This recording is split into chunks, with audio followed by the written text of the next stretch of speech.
Chapter 2, Section 3, more on solving linear equations.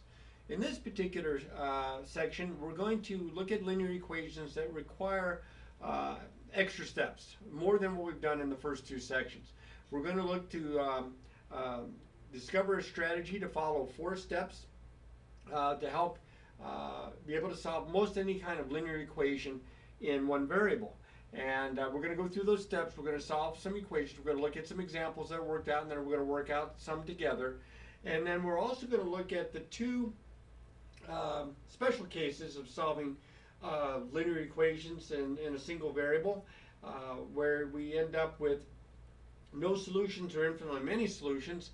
And we'll talk about that. And then we'll also write expressions that relate for two related unknown quantities. So we'll get to that at the very end of the lesson. So first things first, we need a game plan when we're solving linear equations. And I have one here that I've written down, and it's very similar to what we were doing in the last section, at least the first couple of steps, where we want to make sure that we simplify both sides of the equation if necessary. You may have a linear equation in which both sides are already in simplest form, no parentheses, no like terms. But then you have those that we might have parentheses or we might have like terms. So first get rid of the parentheses, if there are any, and then combine like terms on each side. So it's like we're doing two separate problems, the left side of the equation, the right side of the equation. Then, if the variable is on both sides of the equation, we want to isolate it on one side by using the addition property of equality, where we add or add the opposite of one of the variable terms. And as I mentioned before, we'd like to get rid of the expression that has the smallest numerical coefficient. I'll point that out in just a second. Then we're going to undo any addition or subtraction step by using inverse operations. Then we're going to undo any multiplication or division step by using inverse operations. Then of course we're going to check our work whenever we can. Now, says there are other things that may need to be dealt with, and or there are some of these steps that may not be necessary. These are the 4 guys right here.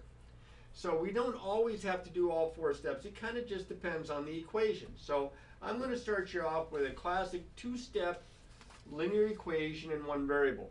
Now it's called a 2-step equation because there are 2 steps that are going to be necessary to solve it. And in this case, you can see your variable p is only on the left side. It is being multiplied by -5, and then there's a 4 being added to it. The 2 steps are to undo these 2 things, to undo the -5, to undo the +4. But which one goes first? Well, based on my rules, we're going to undo the addition or subtraction before we undo the multiplication or division. Steps 1 and 2 are not necessary. Step 1 and step 2 have to do with simplifying the sides. So get the variable on one side. Well, both sides are already simplified, and the variable is already on just one side. And remember, when I go over these videos, if I go too quickly, just kind of skip back a little bit and then watch it again. And by all means, if I go over something and you have questions, by all means ask questions when you're in class. So it says here, we're going to go to step 3. We're going to undo addition or subtraction. We want to get rid of the +4. The inverse of adding 4 is to add a -4 or to subtract 4. So I'm going to subtract 4 from both sides. You can see right here I subtracted 4 from both sides so that these cancel. I get -5p is equal to 19 minus 4 is 15. Then I'm going to undo multiplication and division. My variable is p. It's being multiplied by -5. I'm going to undo the multiplying by -5 by either multiplying by the reciprocal, -1/5, or just dividing by -5, which is what I do right here. It's a variation of the multiplication property of equality. So I divide the left side by -5, the right side by -5. Careful with those signs. And the variable p, I just get 1p or p here, and then of course positive divided by negative is negative, and 5 goes in 3 times. And that's my answer. And of course, as I mentioned, you can always check your work. To check the work, I would plug the -3 right back into the for the variable in the original equation and see if I don't get both sides to match up. Now, for like the 3rd or 4th time, if the problem asks for you to write the solution set, don't stop here. If it says solution set, write it with the braces. Okay, oh, one too many little loops there. There we go. Now this next equation doesn't look that much different from some of the problems that we had in the last section, except it is going to involve both an addition slash subtraction step, multiplication slash division step, but the variables on both sides. And since the variables, now notice both sides are simplified, there are no like terms, there are no parentheses to eliminate. I'm going to go right to step 2, I'm going to get the variable on one side. Now, this has got a minus 8q, this has got a positive 2q. The negative 8 is smaller than the positive 2. I'm going to get rid of the minus 8q, because when I see that minus sign, I'm thinking plus negative, and plus the opposite of this, and so I'm thinking the negative 8q. To get rid of a negative 8q, I would add a positive 8q to both sides. So all the way down here, look at my first step. I'm adding a plus 8q to both sides. These are going to cancel. I get 5 is equal to, I have 2q plus 8q. I don't know what you're going to say. That's 10q. You're welcome. Minus 15. Then I'm going to undo the stuff around the variable q, which is on the right side. I have to get rid of the 10 that's times it. I have to get rid of the minus 15. And as the steps were indicated at the very beginning, remember back here, we undo addition and subtraction before we undo multiplication and division. So I'm going to get rid of the minus 15 first by adding 15 to both sides. You see the plus 15s on both sides? So 5 and 15 is 20. These are going to cancel out. I just get 10q again. You're welcome. And now I'm going to solve it. One more step. I just ran out of space here. So I grab the next sheet of paper and I move it over to here, and there it is. I divide both sides by 10 to get rid of the 10 there. Those cancel out. I have 1q or q, and of course 20 divided by 10 is 2. And my answer is q equals 2, or 2 equals q, however you want to think of it. And we're off and running. Now, the same kind of problem, I can write out and show the same work, except that I don't always have to write out the explanations. All right? So that you can kind of get used to that. You should know the explanations. I'm not going to make you write those out next to it. But as you can see here, I added 8q to both sides to get these to cancel. I added 15 to both sides to get these to cancel. And then I divided both sides by 10 to get those to cancel. So you're getting the variable on one side and then undoing everything around it. And then here's the check, and you can see that I get the same number on both sides. Now let's do that from scratch here with this new example. 3 times the quantity x minus 6 minus 5x is equal to negative 7x plus 7. Remember my rules, so I mean just get them handy. Simplify both sides, eliminate parentheses, combine like terms. Get the variable on one side only. Undo adding, subtracting, undo multiplying, dividing. Alright, well, I definitely have some simplifying on the left side. The right side's okay, but the left side, I have parentheses, so I'm going to have to distribute. I get 3x minus 18. Now I don't distribute over the minus 5x here because it's not in the parentheses. That's just minus 5x. And then equals negative 7x plus 7. I still have some simplifying to do because I have like terms. I have a positive 3x, a minus 5x. That's a negative 2x minus 18 equals negative 7x plus 7. Now I have to get the variable on one side only. Both sides are simplified. I either have to get rid of the minus or the negative 2x or the negative 7x. And since this has a smaller coefficient, I'm going to get rid of this. To undo a negative 7x, I'm going to add a positive 7x. I'm going to add its opposite to both sides. So I add 7x to the left. I add 7x to the right. A negative 7x and a plus 7x is 5x. Minus 18, lots of steps here, and these of course cancel. That leaves a plus 7 or a positive 7. Now I'm down to a two-step equation like the first example I worked. I'm going to undo the adding or subtracting before I undo the multiplying or dividing. So I have to get rid of the minus 18. To undo a subtracting of 18, I'm going to add 18 to both sides. Subtraction and addition being inverse operations. They're going to cancel out. I'm going to get 5x is equal to, looks like 25. Well, this is going to work out nice. I can see an integer coming my way. Now to get rid of the 5 that's times the x, I'm going to divide by 5. Again, I write this as a separate step. I don't just attach it up here. And I get x is equal to 25 divided by 5, which is 5.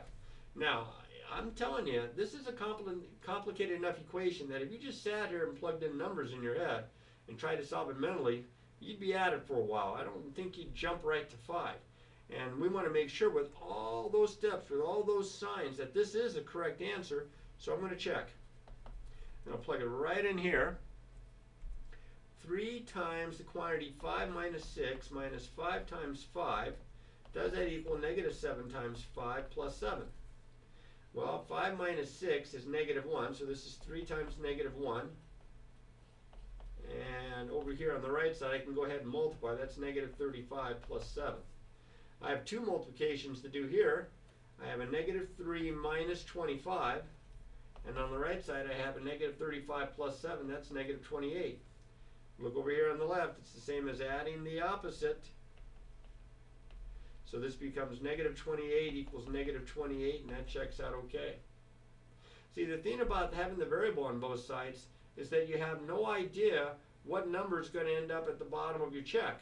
Whereas some of those 2-step equations, you can kind of see it coming, or 1-step equations.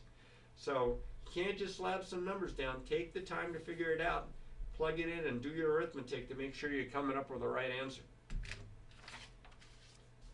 All right. Now, I have 2 more examples here, and then I'm going to try to show you what to do in case you get some messy fractions or decimals and such, and then we'll look at special cases as well. We still got a little bit left. All right, now this is kind of hard to read, but this is 5x minus the quantity x plus 9 is equal to x minus 4. So simplify both sides. The right side is simplified, the left side is not. It's kind of like a negative 1 there. I get 5x, negative 1 times x minus x, negative 1 times plus 9 is minus 9 equals x minus 4. Combine like terms, 5x minus 1x, that's 4x. I would subtract x from both sides because that has a coefficient of 1, that's smaller than 4. So I'll subtract x from both sides. 4x minus 1x is 3x minus 9 is equal to negative 4. Notice, I simplify the side, I get the variable on one side, and I'll undo the stuff around it, undo the subtraction first. To get rid of minus 9, I'm going to add 9 to both sides. I get 3x is equal to 5, and then I'm going to divide both sides by 3. Now don't panic, in this problem, I actually got an answer that was not an integer. That happens. But I'm not going to run to a calculator and punch out a decimal approximation. I'm going to leave this as either 5/3 or 1 2/3. Either one, doesn't matter. Those are both good. Now if the fraction simplified, like if you had like 10/6, then you could divide top and bottom by 2 to 5/3, so you would do that. Now I would tell you that the check is going to be a little bit more interesting because of the arithmetic involved here. I don't mind doing it, and you shouldn't either. I'm going to, just for convenience sake, to make this video a little bit shorter than it could end up being, I'm going to kind of skip by the check here, go to the next example. More of the same, except I have simplifying to do on both sides. I have parentheses over here I'm going to have to distribute. I have parentheses over here I'm going to have to distribute. Now this 4 in front of the parentheses with a subtraction sign in front of it is like a negative 4. And negative 4 times 7 is minus 28. And negative 4 times a minus 2n, negative times negative is plus 8n. Over here, 4n minus 4, not too bad. I do have some like terms. Those are both numbers, constants. That's a negative 4. Now you can write negative 4 plus 8n equals 4n minus 4. Now it doesn't really matter. You could write this as 4n minus 4, or excuse me, 8n minus 4 if you'd like, but we're okay right now. Now I'm going to get the variable on one side. I'm going to get rid of the positive 4n by subtracting 4n from both sides. So these are like terms. I get negative 4 plus 4n equals, those are going to cancel out, negative 4. Now I'm going to get rid of the negative 4 that's being added to the 4n, because we always undo addition and subtraction before multiplication division. So I'm going to add 4, positive 4, even though that says plus, it's a negative 4 that's being added to it. That's like a minus 4. To undo that, I'm going to add 4. And add the opposite, both sides. And something kind of cool happens. I get 4n on the left, and this just turns out to be 0. Don't panic, 0's okay. I'm going to divide both sides now by 4 to get the n all by itself. And of course 0 divided by 4 is 0. And then again, to check this, you would take the 0, you would plug it in here and here. It wouldn't take probably as long arithmetic-wise as the other one. But for right now, we're just going to kind of skip past that. You can practice that then on your own, and it's also in the notes. All right. Now, we're getting down to it. If we have fractions or decimals, and I did just a little bit of this in the last section, if we have decimals or fractions that are in the equation, and they're serving as coefficients in constant terms, to make life a little bit easier, and so that the arithmetic doesn't slow us down too badly, we can get rid of fractions and decimals by multiplying through by the least common denominator. Now you say, well, what about decimals? That's not a least common denominator. Absolutely. Decimals are just fancy fractions. They have denominators of 10 or 100 or 1,000, depending on the number of decimal places. So we're still going to be multiplying through by the LCD. Now in this example, 1/3, I know this is kind of hard to read, 1/3 x minus 5/12 equals 3/4 plus 1/2 x. I have denominators of 3, 12, 4, and 2. The least common denominator is 12. I'm going to multiply both sides, see if you can see that, multiply both sides by the least common denominator of the fractions here.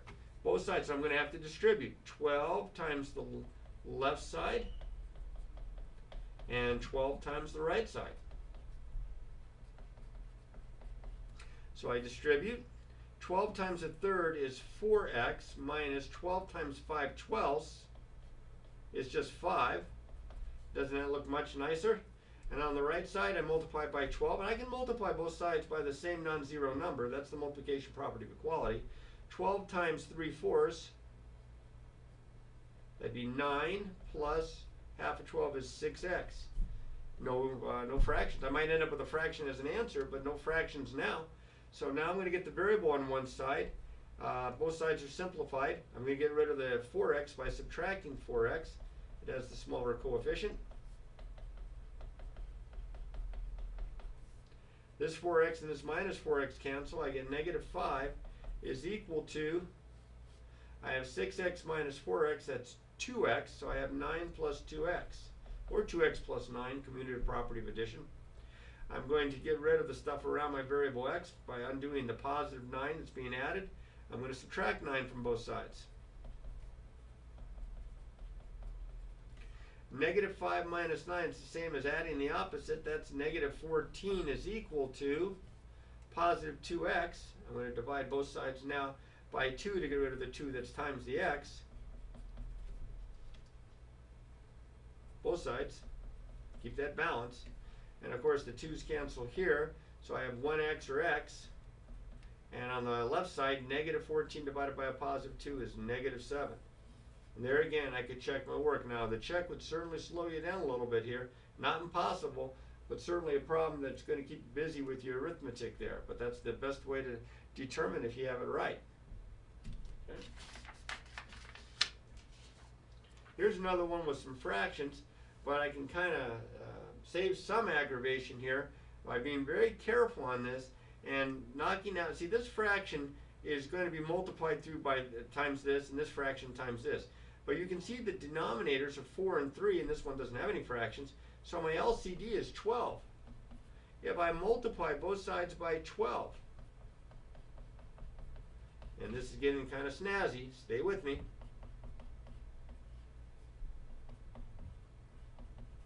Of course, 12 times negative 2 on the right.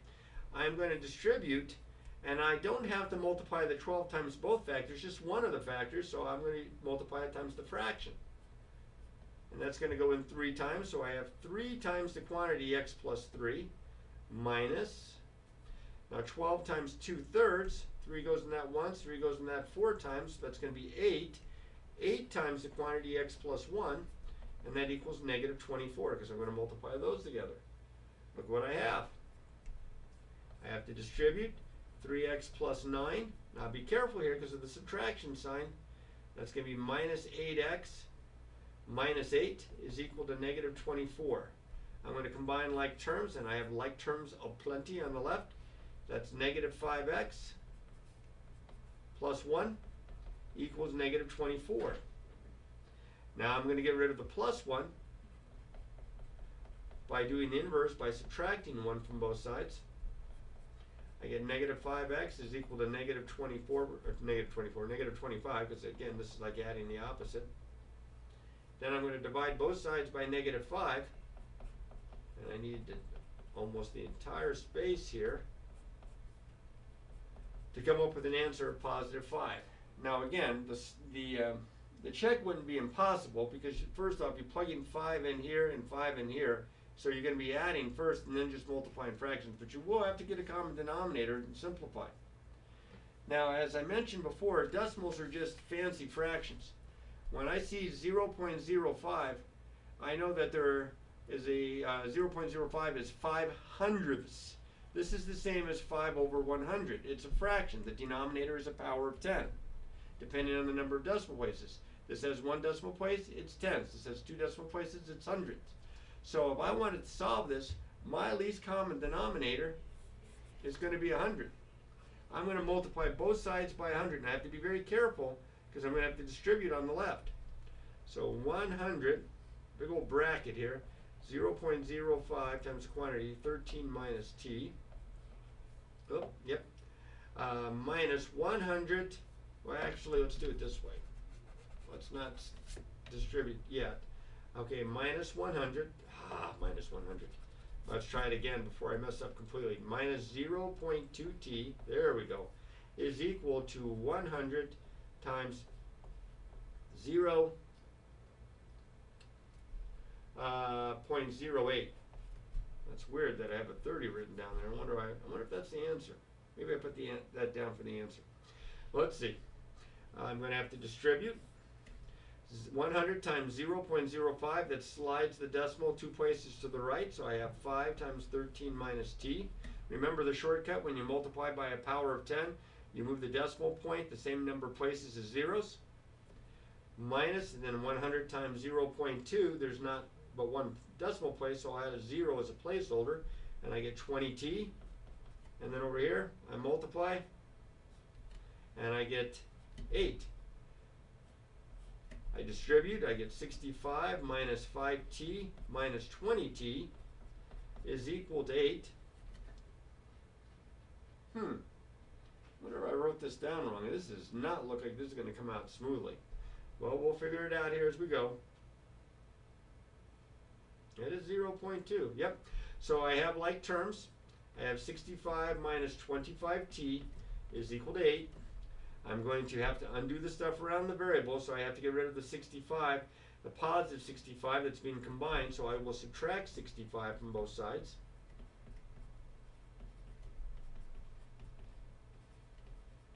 Yeah, this does not look like this is going to come out. I think I needed a 10 somehow.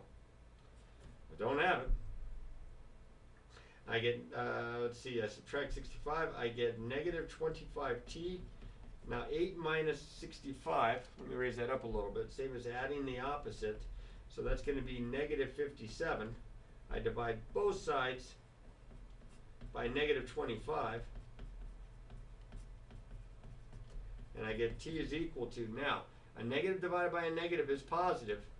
And I don't think I can think of a number that divides into 57 and 25 both, so my answer is going to stay at positive 57/25.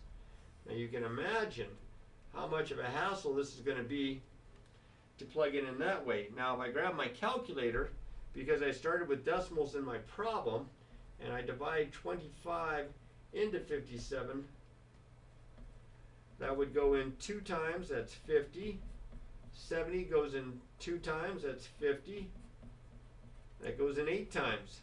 So I could also write 2.28 if I haven't made a silly arithmetic error there. Hopefully you can see that okay. That one was a peach. Now most of them don't have fractions and decimals, but there's enough that it's worth the practice to go through these problems. Okay, don't forget that when you multiply a decimal by a power of 10, just to use that shortcut of sliding the decimal point to the right.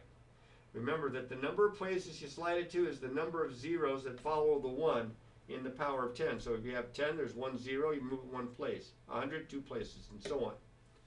That gets us to the two special cases. Now these two special cases can only happen when the variable is on both sides of the equation. Remember how you're trying to get the variable on only one side? Well, one of two things, actually one of three things can happen. You might get a single answer.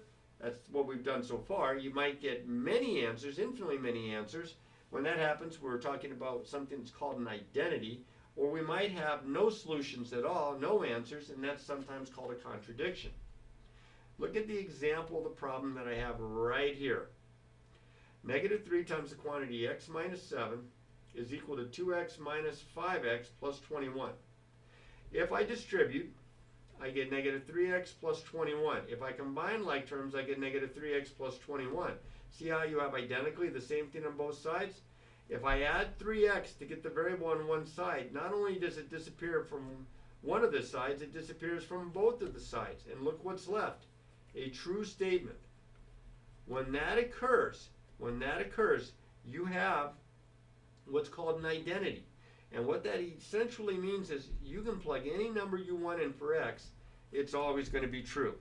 It's always going to give you a true statement. So an identity means it's true for all real numbers. Now, how do we write for all real numbers? A couple different ways. I think the book does something like this, or they do something like this as a solution set. Okay, I'm going to try to get you guys used to interval notation, which is from negative infinity to infinity. But if you just want to write down something along the lines of all real numbers like I have here or here, that's pretty good. I think I used to have to write it like this. The set of all x such that x was an element of the set of real numbers. This weird looking capital R is the symbol that we use for the set of real numbers. Kind of looks like that. Okay. This is the cool way to do it, and if you're not used to it, I'm going to show you here very soon in this course, but you can also get away with this as well. Now here's another equation, and look what happens when we solve this one. 3x plus 8 equals 6 times the quantity x minus 1, all that minus 3x. If I distribute, I get 6x minus 6. If I combine like terms, on the right side I get 3x minus 6. On the left side I already have 3x plus 8. If I try to get the variable on one side by subtracting 3x from both sides, they cancel here, and I get positive 8 equals negative 6, which is false. So I don't get a true statement. It's not an identity. When it's false like that, that means it's a contradiction. And a contradiction means no solution. This symbol right here with the circle or with a slash, that's a symbol that we sometimes use for the empty set. That means it's a set that doesn't contain anything, doesn't contain any numbers, no elements. So since our solution is, since we have a contradiction, that means there are no numbers that plugged in will give you a true statement. So the solution set is the empty set. Now we can write it this way, or we can write it with the braces that don't have anything in between. Once in a while I'll get somebody that wants to do the best of both, and they'll do this. And that's not correct. That's the set that contains the empty set symbol. So we don't want to write it that way. The empty set is sometimes known as the null set. Okay? No solutions. Now, one of the reasons why we look to solve equations is so that we can do different kinds of application problems. And application problems sometimes have equations that model the problem but have only one variable, so that but we have two unknowns, but we want to be able to write the two unknowns using only one variable. So that's what we're going to practice here real quick, and I'm going to show you a couple of examples that are already worked out.